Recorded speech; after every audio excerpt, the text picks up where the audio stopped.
और देखिए दो खास मेहमान हमारे साथ जुड़ चुके हैं। हमारे साथ मुकेश कौशिक और ब्रिगेडियर खन्ना जुड़ चुके हैं। ब्रिगेडियर खन्ना, सबसे पहले आपके पास आऊंगा।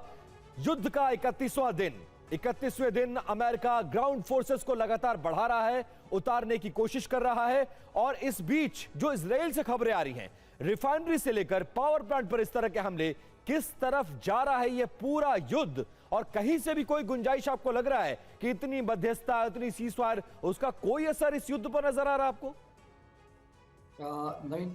Thank you. UEM जयपुर एक आदर्श लक्ष्य है। भावी छात्रों के लिए अच्छी नौकरी, भविष्य के लिए तैयार कौशल के साथ अच्छी शिक्षा।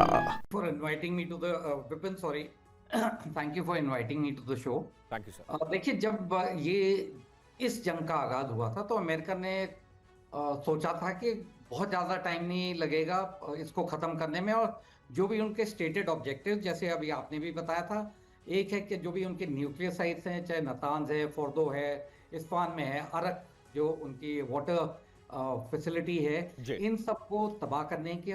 दूसरा, रजीम चेंज। तो पहला तो अभी तक हुआ नहीं है, जो कि न्यूक्लियर साइट्स का था, उसको बर्बाद करने का। और जिस तरह से अमेरिका चाहता था उसको ध्वस्त करने के लिए, वो बिल्कुल कहीं पे भी नहीं हुआ है। और दूसरा है रजीम चेंज भी अमेरिका जिस तरह से चाहता था वो भी नहीं हुआ, क्योंकि वो कोशिश कर रहा था कि ईरानियन लोगों को बरगला के उनको रजीम के खिलाफ खड़ा करते, और आयतुल्लाह के ऊपर, आयतुल्लाह अल खमेनी जो मारे हैं, उनके ऊपर इतना प्रेशर आ जाए कि वो खुद ही गद्दी छोड़ के जो है चले जाए। तीसरा है ये जो स्ट्रेट ऑफ हॉर्मुज है, इसके ऊपर अपना और कोई जरिया नहीं था अमेरिका के पास कि किसी भी तरह उसके ऊपर अपनी साख बना पाए। तो ये एक तरीका था मिडिल ईस्ट में घुस के, स्ट्रेट ऑफ हॉर्मुज उसको पता था कि ईरान उसको बंद करने की कोशिश करेगा, और इसमें अमेरिका की फिर डायरेक्ट इन्वॉल्वमेंट हो जाएगी। ये तीन चीजें थी, तो तीनों में से कुछ भी नहीं हुआ है।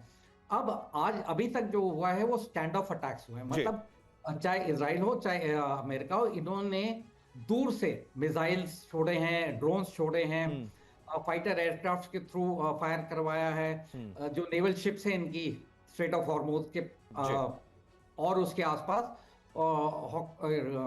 जो क्रूज मिसाइल्स हैं उससे अटैक किया। तो अभी तक कुछ देखिए, ग्राउंड पे क्षति तो बहुत हुई है, ईरान में क्षति बहुत हुई है, पर अचीव क्या है सर? सबसे बड़ा सवाल ये है, युद्ध 31 दिन चल चुका है, पूरी दुनिया में इसका असर पड़ रहा है, अचीव क्या किया अमेरिका ने? सबसे बड़ा सवाल है। मुकेश कौशिक सर, आपके पास आ रहा हूं। बीइंग अ फॉरेन एक्सपर्ट, आप क्या समझते हैं? पूरी दुनिया में कियोस क्रिएट हो गया है, ऊर्जा का संकट पैदा हो रहा है, यूरोप से लेकर एशिया से लेकर हर जगह हाहाकार बचा हुआ है, युद्ध रुकने का नाम नहीं ले रहा है, युद्ध आगे बढ़ता जा रहा है। इंपैक्ट क्या क्या हो रहा है, और आपको क्या लग रहा है अमेरिका हासिल क्या कर लेगा? क्या इतना आसान था? सब कुछ पीनट्स की तरह रखा था, आप जाएंगे और उठा लेंगे और अचीव कर लेंगे तब, जबकि इससे पहले अफगानिस्तान में आपने मुंह की खाई है। इसके अलावा और भी ऐसे उदाहरण हैं अमेरिका के सामने कि आगे बढ़कर चले तो थे लेकिन हाथ कुछ नहीं लगा, और वही सब कुछ होता हुआ ईरान में मुझे नजर आ रहा है।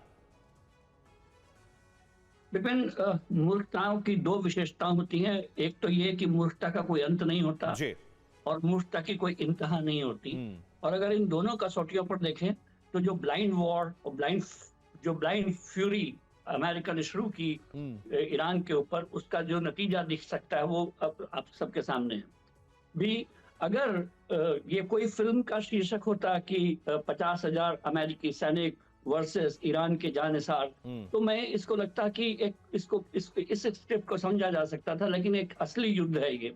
और इस असली युद्ध में अगर अमेरिका ने 50,000 सैनिक भेजने की, ग्राउंड ट्रूप्स भेजने की पहल की है या सोचा भी है, तो उसके नतीजे हमको देख लेने चाहिए। पहला ये कि वो 50,000 सैनिकों से ईरान पर कब्जा नहीं कर सकता, और अगर उसने ऐसा सोचा है तो उसके मकसद कुछ और रहे होंगे। भी ईरान पर 50,000 आप ईरान पर बम बरसाकर उसको डैमेज तो कर सकते हैं, लेकिन उसको कंट्रोल करने के लिए आपको फर्मली नंबर चाहिए और उस कंट्रोल के लिए जमीनी नियंत्रण चाहिए। लेकिन अगर ये दोनों फेल हो गए तो डैमेज कंट्रोल आप नहीं कर पाएंगे। इस बात का एहसास हो गया है, शायद इसीलिए अमेरिकन प्रेसिडेंट से सेफ एग्जिट तलाश रहे हैं, जो उनको मिलता नजर नहीं आ रहा। लौटूंगा सर आपके पास, करूंगा चर्चा, लेकिन इस बीच एक बड़ी खबर, इस्फहान पर एक बार फिर से हमला कर दिया गया है। कई जगहों पर धमाकों की खबरें और तस्वीरें सामने आ रही है। इस्फहान यूनिवर्सिटी पर भी देखिए, शिक्षण संस्थानों पर भी हमले किए जा रहे हैं। इस्फहान में यूरेनियम कन्वर्जन प्लांट है, उसको टारगेट किया जा रहा है और यूनिवर्सिटी भी इसके चपेट में है। यह तस्वीर देखिए, भीषण हमला इस्फहान में। एक और शहर जहां पर यूरेनियम कन्वर्जन प्लांट है, उसको निशाना बनाया गया है और किस तरीके से इस्फहान पर कहर बरपाया जा रहा है, वो तस्वीरें भी आपके सामने। और देखिए, इस्फहान में हमले का एक और वीडियो सामने आ गया। अटैक के बाद आसमान में धुएं का गुबार नजर आया। एयर अटैक से बड़े नुकसान की आशंका है। जरा ये देखिए, पूरा आसमान काले धुएं से भर गया है। और ये आजकल ईरान में भी नई बात नहीं है, इजराइल में भी नई बात नहीं है। दोनों एक दूसरे के इंफ्रास्ट्रक्चर पर इसी तरह के हमले कर रहे हैं और इसमें बड़ा नुकसान हो रहा है। और ये इस्फहान की बिल्कुल ताजा तस्वीरें।